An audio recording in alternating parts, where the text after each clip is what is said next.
परम पिता परमात्मा पूर्ण ब्रह्म सारी सृष्टि के रचनहार कुल मालिक ये कबीर परमेश्वर जी हैं। हम सभी आत्माओं के ये जनक हैं, ये हमारे पिता हैं, परम पिता हैं। मनुष्य जीवन परमेश्वर ने आत्म कल्याण के लिए ही दिया है, लेकिन हम आध्यात्मिक ज्ञान से अपरिचित होने के कारण हमने मनुष्य जीवन का उद्देश्य कुछ अन्य ही मान रखा था। सत्संग में आने से, परमेश्वर कबीर जी के विचारों से परिचित होने से, तत्व ज्ञान की रोशनी में हमें ये दिखाई देने लगा कि मनुष्य जीवन का कार्य एक बहुत ही अनमोल था। जो हमने किया नहीं, कोशिश हम कर रहे थे तो वो शास्त्र विरुद्ध कर रहे थे, जिसका कोई लाभ नहीं था। पुण्यात्माओं, परमात्मा का पाना बहुत ही आसान है। ये विश्वास होना कि जो साधना हम कर रहे हैं ये ठीक है या नहीं, ये विश्वास होना कि जिसको हम इष्ट रूप में मान रहे हैं ये समर्थ है या नहीं, ये विश्वास होना अनिवार्य है। फिर तो बहुत ही आसान है परमात्मा को पाना। जैसे आज सत्संग में आपको सुनाया था, श्रीमद् भगवत गीता अध्याय नंबर 4 के श्लोक 25 से लेकर 31 तक बताया गया है कि कोई देवताओं की पूजा करते हैं, कोई हठ योग करते हैं, कोई केवल योगासन करते हैं, कोई प्राणायाम ही करके अपना मोक्ष मानते हैं, कोई यज्ञ करते हैं, हवन यज्ञ करते हैं, केवल इसी से कल्याण मानते हैं, कोई तीक्ष्ण अहिंसावादी व्रत रखते हैं, जैसे मुंह के पट्टी बांध के नंगे पैरों घूमना के कोई जीव हिंसा ना हो जाए, इसी से मोक्ष मानते हैं। कोई स्वाध्याय ही करके अपना कल्याण समझता है। अब परमेश्वर ने आकर के अपने मुख कमल से बोली अमृतवाणी में ये विस्तार के साथ बताई कि जो साधनाएं आप जी कर रहे हो ये शास्त्र विरुद्ध है, ये साधनाएं करनी चाहिए, ये नहीं करनी चाहिए। कारण क्या रहा कि काल भगवान ने अपनी सूझबूझ से सभी प्राणियों को शास्त्र विधि त्याग कर मनमाने आचरण पर आधारित कर दिया और तत्व ज्ञान छुपा करके अज्ञान भर दिया। उस परमेश्वर का नाम और निशान मिटा दिया। इसलिए परमात्मा अपनी जानकारी देने के लिए स्वयं ही आते हैं। पुण्यात्माओं, सबसे पहले हमने परमात्मा को पहचानना है। उसके बाद तो सिंपल सी बात है, हमें ये पता चल जाएगा कि किन किन महापुरुषों को परमात्मा प्राप्त हुआ, उनकी वे ऑफ वर्शिप कौन सी थी, तो हम आसानी से समझ जाएंगे कि हम भी उन्हीं की तरह साधना करें तो हमारा कल्याण संभव है। पुण्यात्मा, परमात्मा की जानकारी हमें कहाँ से प्राप्त हुई थी? जो बहुत बड़े मंडलेश्वर कहलाते थे, अपना एक विशेष ज्ञान जानते थे, बताते थे। वो कहते थे कि हम वेदों के अतिरिक्त किसी भी सदग्रंथ को सत्य नहीं मानते। वेदों में सत्य ज्ञान है, बिल्कुल सही है। और वो स्वयं वेदों से परिचित नहीं थे कि ये पवित्र वेद हमें क्या जानकारी देते हैं? तो इनमें परमात्मा का बाय नेम परिचय है, नाम सहित परिचय है। परमात्मा कैसी लीला करते हैं और वो जानकारी भी वेदों में है, संक्षिप्त में है, कोड वर्डों में है। और सूक्ष्म वेद में जो 5वां वेद है, सच्चिदानंद घन ब्रह्म की वाणी, उसमें परमेश्वर की लीला, परमेश्वर की महिमा बहुत विस्तार के साथ है।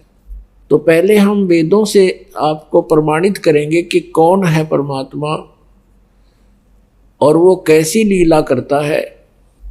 तो फिर हमें विश्वास हो जाएगा कि सचमुच यही भगवान है जो वेदों में लिखा है कि परमात्मा ऐसी लीलाएं करता है और उसका ये नाम है। और फिर उन संतों जिनको वो मिले, उनकी वाणी में फिर वही ज्ञान है जो वेद बताते हैं। तो परमात्मा को पहचानना बहुत ही आसान बन जाता है। जैसे ऋग्वेद मंडल नंबर 9 और सूक्त नंबर 86 और मंत्र नंबर 26-27 में, ऋग्वेद मंडल नंबर 9 और सूक्त नंबर 82-82, मंत्र नंबर 1, 2, 3 में, ऋग्वेद मंडल नंबर 9 सूक्त 96, 96 के मंत्र 16 से लेकर 20 तक, ऋग्वेद मंडल नंबर 9 सूक्त 20 मंत्र 1 में, ऋग्वेद मंडल नंबर 9 सूक्त 1 मंत्र 8 और 9 में, और भी अनेक स्थानों पर परमात्मा के विषय में जानकारी दी है। परमेश्वर के विषय में जानकारी बताई है, वो कैसी लीला करता है, उनका नाम क्या है। तो पुण्यात्मा जो वेदों में लिखा है तो हमें सत्य मानना पड़ेगा। अभी तक तो हम कोई कुछ भी बता रहा था, हम उसी को भगवान मान लेते थे, उसी संत के वचनों को सत्य मानते थे। जो शास्त्र विधि को त्याग कर मनमाना आचरण बताता है और शास्त्रों के सदग्रंथों के विरुद्ध जो ज्ञान देता है, वो टीचर ठीक नहीं। पुण्यात्माओं, आप जी आध्यात्मिक विद्यार्थी हैं, आध्यात्मिक विद्यालय के, और गुरुजन जो होते हैं वो आध्यात्मिक गुरु होते हैं, स्पिरिचुअल टीचर। अब टीचर कहाँ से पढ़ाता है? सिलेबस से। सिलेबस की बुक होती है, सर्टिफाइड बुक होती है। उन पुस्तकों से जो पढ़ाता है तो वो टीचर सही है। उन पुस्तकों के बारे में जिसको जानकारी नहीं है सिलेबस की, और आउट ऑफ सिलेबस सब विद्यार्थियों को पढ़ा रहा है, तो वो टीचर जीवन नाशक है, विद्यार्थियों के भविष्य के साथ खिलवाड़ कर रहा है। तो अब हम स्वयं देखेंगे कि किसने आज तक हमें सत्य ज्ञान दिया और किसने नहीं दिया। अब परमात्मा ने स्वयं आकर के ये जानकारी दी है, और यही सदग्रंथ बताते हैं, वो स्वयं ही आकर अपने विषय में सत्य जानकारी देता है। अपने द्वारा रची हुई सृष्टि को वही ठीक ठीक बताता है। अब आपके रूबरू कराते हैं कि परमात्मा कैसी लीला करता है, फिर आपको सुनाते हैं कि वो कौन है वो परमात्मा जिसने ऐसी लीला की है। आपके रूबरू वेद दिखाते हैं, वेद करते हैं, पवित्र वेदों को दिखाते हैं। और पुण्यात्मा, यदि ये दास अपने हिसाब से अनुवाद कर देता और आपको बताता, आप फिर, क्योंकि बच्चे तो अपने टीचर पे, अपने गुरु पर पूर्ण विश्वास किया करते हैं, हमारे गुरुजी जो कह रहे हैं वो सत्य है, और ऐसे ही अभी तक होता आया, क्योंकि हमने उन अज्ञानी तत्वज्ञानहीन संतों को भी यथार्थ ज्ञान युक्त मान लिया, उनके ज्ञान को, अज्ञान को हमने सही माना, उन पर विश्वास करते रहे। ये एक स्वभाव है एक श्रद्धालु का, एक अच्छे श्रद्धालु का स्वभाव है कि वो ब्लाइंड फेथ करता है, और उस ब्लाइंड फेथ का दुरुपयोग किया है नकली गुरुओं ने। अब इसलिए यदि ये दास आपको अनुवाद करके दे देता वेदों का, कोई बड़ी बात नहीं, वेद तो एक बहुत ही आसान है, क्योंकि हमारे पास वो मास्टर की है। कौन सी? वो सृष्टि रचना। सृष्टि रचना का जब तक आपको ज्ञान नहीं होगा कि किसने ये क्रिएट किया, ये वर्ल्ड किसने रची, संसार, और कैसे रचा, वो परमेश्वर ने आके बताया, कबीर जी ने, परम पूज्य कबीर परमेश्वर जी ने, और उनके सूक्ष्म वेद में लिखा है सच्चिदानंद घन ब्रह्म की वाणी। तो सृष्टि रचना को जब दास ने गहराई से पढ़ा, देखा, सुना, और फिर सदग्रंथों से मेल किया, तो अपने आप खुलते चले गए, ये ग्रंथ कोई दिक्कत नहीं आई। अब जैसे रामायण की कथा तो पवित्र हिंदू समाज ने, सब ने पता है, उंगलियों पर रट रखी है, और रामायण की चौपाइयां में भी उसका वर्णन है। अब चौपाइयां तो किसी महापुरुष ने, जैसे तुलसीदास जी ने बोल दी, अपनी जो का तो वर्णन चौपाइयों में लिख दिया, दोहों में, लोकोक्तियों में। लेकिन यदि इस रामायण का मौखिक ज्ञान ना हो किसी को कि रामचंद्र जी कौन थे, दशरथ कौन थे, सीता कौन थी, रावण के था, विभीषण कौन था, बल्ली कौन था, तो ये ज्ञान ना हो वर्बली कैसे घटना घटी थी, और उसके सामने उस व्यक्ति ने, चाहे हिंदी आती हो, संस्कृत भी आती हो, और रामायण की मौखिक ज्ञान ना हो, कहानी का ज्ञान ना हो, तो उन चौपाइयों का अनुवाद ऊट पटांग करेगा वो। रावण का अर्थ लिखेगा रुआने वाला, सीता का अर्थ लिखेगा वो खूड, क्योंकि सीता का अर्थ है संस्कृत में काल से खींची हुई रेखा, तो वो कोई अनुवाद करेगा।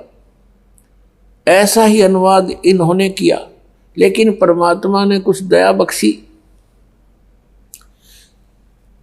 ये जो वेददास आपको दिखाने जा रहा है, ये उस ग्रुप के हैं, ये उस पंथ के हैं जो भगवान को निराकार मानते हैं,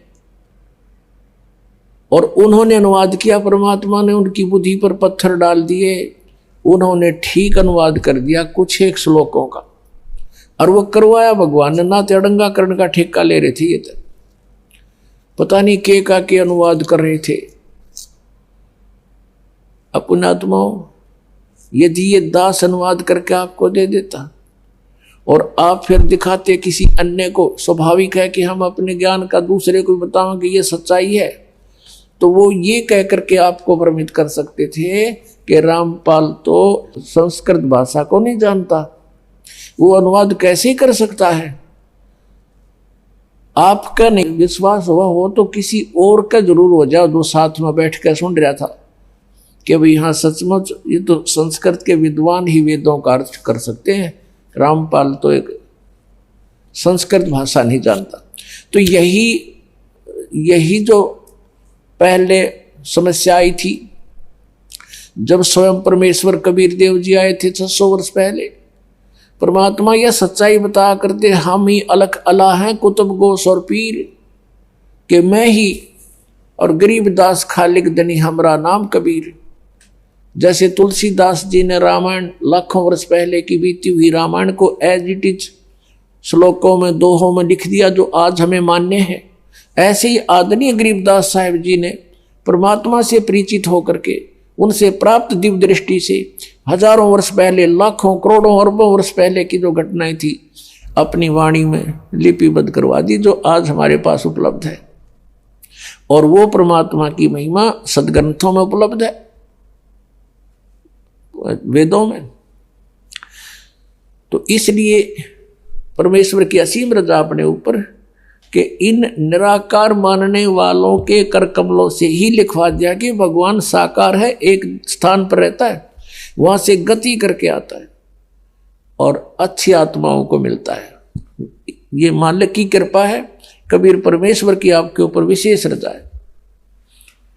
अन्यथा ये दास कुछ बताता तो विश्वास कम होता, क्योंकि भगवान ने आके स्वयं कहा था 600 वर्ष पहले कि हम ही अलख अल्लाह हैं, कुतुब गोस और पीर, गरीब दास खालक धनी, हमारा नाम कबीर। जैसे तुलसीदास की वैसे छाप लगती है, तो गरीबदास जी कह रहे हैं कबीर साहब ये बताया करते, हम ही खालिक धनी, पूरे संसार के हम कुल मालिक हैं और मेरा नाम कबीर।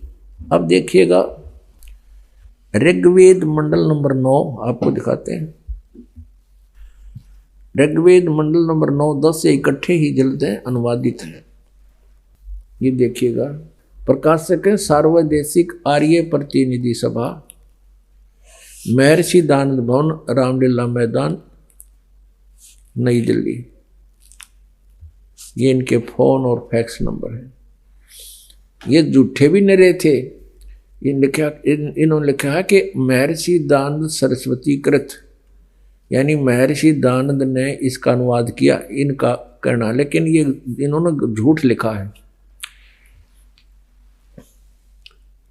मुद्रक Prince offset printers 1510 Pataudi house, Daryaganj, नई दिल्ली। फोन नंबर इतने थे। अब इन झूठों की थोड़ी सी झूठ और दिखाते हैं।